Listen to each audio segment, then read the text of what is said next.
ñu koy foyee comme ça quoi. voilà. alors ma dugg ci sa journalu tey. yaa ngi ne ma sa à la une. am na lu ma ci gën a intéressé mooy chiffres yi nga ma jox. 7 371 894 inscrits. C'est le nombre d'inscrits. C'est un nombre d'inscrits dans le fichier. Dans le fichier électoral. Oui. 826 bureaux de vote fictifs. Comment fictifs? Ouais, en réalité, c'est l'expert électoral Ndiaga Gueye qui a fait une étude sur la carte électorale. sur la carte gars yi dem leen ngeen jëndi yor tey jii. amaan na yeneen i affaire moom chaque jour di daf may dencal ay affaire yoo xam te ne dem leen ngeen jëndi yor comme ni ko ji bi waxee. waaw dem leen ngeen jëndi yor. donc xam nga c'est l'expert électoral Ndiaga Gueye quand même nga xam ne xelam dafa màcc ci lii qui a fait une étude sur la carte électorale et en comparant bien sûr 2019 et aussi 2024. moom ci boppam ci li mu gis ci fichier bi ak dans la répartition des bureaux de vote. mais il s'est rendu compte que en réalité nombre bureau yi nga xamante ne moom la ñu wax ak yi nga xamante moom la ñu fixé ci kii yi mais am na benn différentiel de je crois 800 et 821 comme 876. waaw et là il a dit te attention. bureau non localisable. waaw xam nga bureau non localisable yooyu mooy par exemple tey ñu ne bureau bi fii la nekkoon ñu ne léegi délocalisé nañ yóbbu nañ ko bërëb sàngam. alors que bërëb sàngam boobu nekku fa. mooy souvent affaire Touba. waaw mu noonu te boo xoolee tey lu ci gën a grave mais tu imagines à Touba 91% des bureaux à Touba ça dit c'est des abris provisoires. oui loolu c'est-à-dire dafa doy waar. donc moo tax actuellement nii opposition bi il ne faut pas qu'ils dorment sur leur laurier aussi. parce que yaa ngi may wax fi 1998 abris provisoires. moom laa la wax moo fi am. bëri na de. bëri na trop te loolu mooy dëgg moo tax gis nga étude bii Ndiaga Gueye def gis nga nit ñi suñ ko liirul mun ñu xam lan moo nekk si biir il faut que les gens le lisent pour mën a xam réellement le danger bi nga xam ne mooy plané ci élection yi. parce que xam nga euphorie bi am nii ci campagne bi bon ñu ne woy kii massif nangam ak nangam loolu lépp xool ji bi loolu c'est bien beau mais loolu da nga koy bàyyeeg xale yeeg ak ñi nga xamante ne ñoom ñoo yelloo lool mais ñi nekk dans les staffs électoraux c'est-à-dire des états-majors politiques ñoom ñoo war a am liggéey bu mucc ay boo xam ne dañ ko war a def c'est-à-dire pour étudier li nga xam ne moom la Ndiaga Gueye di wax parce que les gens là ils vont vers un danger.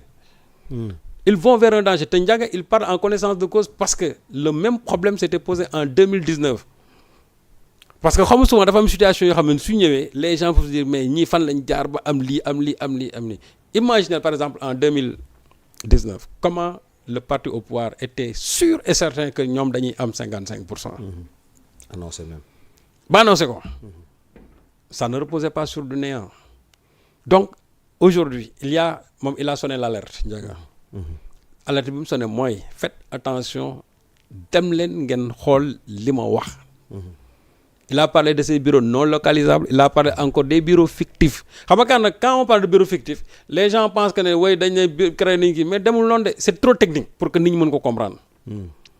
Et en plus aussi même ci ay même PV yi dafa am lu mu ci wax moo tax nee leen il faut au moins dans chaque bureau de vote mu am au moins 4 représentants de l'opposition parce que dans la délivrance des PV fi ñu toll nii tey bu ñëwee par exemple ñu falsifier PV 2/3 yi PV bi ñu yore moom mooy valable que PV keneen ki benn nit su taxoon daal ne dañu falsifier PV bu fekkee ne dañu xool bureau bi ñi nga xam ne ñoo fa nekkoon c'est-à-dire les 2/3 ñoom PV yi ñu yore mooy primé par rapport ak kii PV bi mu yore même su fekkee ne la mu wax mooy dëgg. moom mooy dëgg quoi.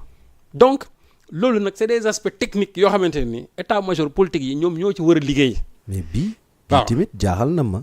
2 359 587 électeurs exclus du vote. waaw impacté xam lu tax parce que dane su fekkente ne tey dafa am des abris provisoires dafa am des bureaux non localisables mu am ay bureaux fictifs mais c'est-à-dire bu xoolee nombre d'électeurs yi nga xamante ne moom la ñu def moom la moo nekk ci kii yooyu finalement dafay impacter 2 millions d'électeurs c'est-à-dire boo deful ndànk jour bi élection bi di nga ñëw par exemple nga ne nga ñëw fii sa bureau ñu ne la non bureau bi dañ ko délocaliser. yóbbu nañ ko bërëb sàngam nga dem bërëb sàngam ñu ne la non bureau bi new fii nooy def. nooy def c'est-à-dire nga ñëw ñu ne la bureau bi new fii bureau bi yóbbu nañ ko bërëb sàngam nga dem bërëb sàngam ñu ne la non fii dara new fii finalement yow kan ngay dem ci kan ngay dem loolu moo tax mu ne c'est-à-dire des bureaux non localisables. yaa ngi dégg non localisé parce que mënuñu ko localiser fenn boo ñëwee ñu ne la newul fii dañ ko délocaliser nga dem fañ ne fa lañ ko délocaliser fekk ñu ko fa ce bureau est non localisable. d'accord loolu la kon chiffre yi leer na. donc Ndiaga li mu wax moo tax ma ne encore opposition bi vous avez intérêt à écouter les experts électoraux te du il n'est pas le seul il y a un autre aussi il s'appelle Vincent moom aussi il a fait la même étude que Ndiaga Gueye donc ñi nekk ci staff yi organisé wu leen pour cette élection là. parce que moo tax ce n'est pas gagné d'avance de. non moo tax mu naan l'opposition attention à l'euphorie. oui soporifique des foules. waaw ful yi baax na. non ful yi baax na mais la nekk ca ginnaaw. waaw xam nga dañu ful yi baax na. ñu naan wéy massivement kii mobiliser nañ noonu nangam ak nangam ak nangam loolu c'est très bien mais dafa am loo xamante ni état major politique yi ñoo koy liggéey ca ginnaaw. seen liggéey la même gis nga ramassage wu comment dirais-je PV yi xam nga ramassage PV yi boo xoolee code électoral bi benn ramassage moo am mais y a un arrêté boo xamante ni Ndiaga loolu la wax le ministre de l'intérieur je crois il l'avait sorti en 2021 xaw ma 2019 mais comment dirais-je pour dire que am na beneen deuxième plan de ramassage des PV bu ñu ramassé PV yi ba pare kay jaratu ñu defaat beneen deuxième plan de ramassage. deuxième plan de ramassage bu ñëwee foofu lu nekk mën na fa am. lu ne mën na fa am parce que bu fekkee ne PV yu njëkk yi jël nañu ko ba pare est-ce que du ñu defaat beneen plan boo xam ne bu nit ñi bu ñu fa ñëwee jaar ñu indiwaat yeneen PV ci yu gën yeneen PV yi ñu njëkk a joxe. loolu mooy problème bi fii élection kii législative yi fii. déggoo fi ñu ne je crois c'était à Louga ñu ne Yewwi Askan bi gagné na ñu ne ba ci kanam ñu ne non Yewwi Askan bi gagnétul léegi c'est le parti au pouvoir qui a gagné. et les gens ne sont même pas posé des questions lan résultat yi nan la mën a soppeekoo noonu. ça c'est autant maintenant de questions que l'opposition doit se poser ba pare war a organiser wu parce que une élection n'est jamais gagnée d'avance. une élection ne se gagne pas à partir de ces rassemblements yi nga xam moom la ñuy wane chaque jour loolu baax na pour ñi nga xamante ne ñoom ñoo far ci parti politique yi mais dafa am li may wax rek un travail de en tout cas de terrain boo xamante nii un travail technique boo xamante ne nii état-major politique yi ñoom ñoo ko war a liggéey parce que tout se jouera ci lii Ndiaga Gueye wax.